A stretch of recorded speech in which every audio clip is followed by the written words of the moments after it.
तो जैसा कि आप लोगों को पता है, अदनान ने घर में एंट्री लेने से पहले ही ये सीधा सीधा क्लियर कर दिया था कि वो घर में जाते ही लव कटारियों को डायरेक्ट टारगेट करेंगे।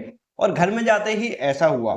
घर में जाते ही लव कटारिया और अदनान के बीच में कुछ ऐसी बात हुई कि उन दोनों में लड़ाई स्टार्ट हो गई। हुआ ये कि अदनान की एंट्री के बाद बिग बॉस ने अदनान को कन्फेशन रूम में बुलाया और अदनान से कुछ सवाल जवाब करें। जैसे कि बिग बॉस ने अदनान से पूछा कि आपका इस घर में आने का मकसद क्या है।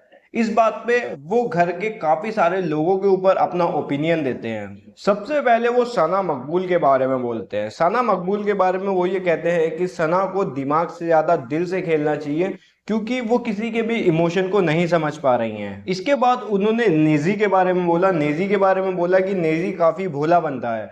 उसके बाद उन्होंने लव कटारिया और विशाल पांडे की फ्रेंडशिप के बारे में बोला कि लव विशाल से दोस्ती करके उसका यूज कर रहा है। और जैसा कि आप लोगों को पता है, अरमान मलिक और विशाल पांडे का एक थप्पड़ वाला मैटर हुआ था, जिसमें अरमान मलिक ने विशाल पांडे को थप्पड़ मार दिया था। इस पे अदनान ने बोला है कि ये मैटर लव कटारिया की वजह से ही हुआ है। तो यही सब बातें अदनान कन्फेशन रूम के अंदर बोल रहे थे और घर के बाकी सदस्य बाहर बैठ के ये सारी बातें सुन रहे थे। फिर ये सब होने के बाद अदनान कन्फेशन रूम से बाहर आते हैं।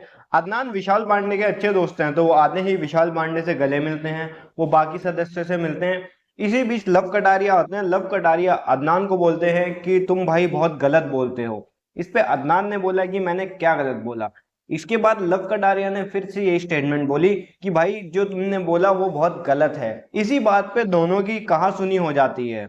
उसके बाद अदनान बोलते हैं कि भाई तुम तो गर्म हो गए हो। अब जैसे कि आपको पता है कि अदनान की नई नई एंट्री हुई थी, तो शायद ये सोचकर लव कटारिया इस टॉपिक को खत्म करके पीछे हट जाते हैं। तो ये मैटर फिलहाल तो यहीं खत्म हो गया है, लेकिन लव वर्सेस अदनान तो पूरे बिग बॉस में चलने वाला है। तो ऐसे ही मोर अमेजिंग वीडियोस के लिए चैनल को सब्सक्राइब करें। मैं आपको जल्दी मिलूंगा अगली वीडियो में।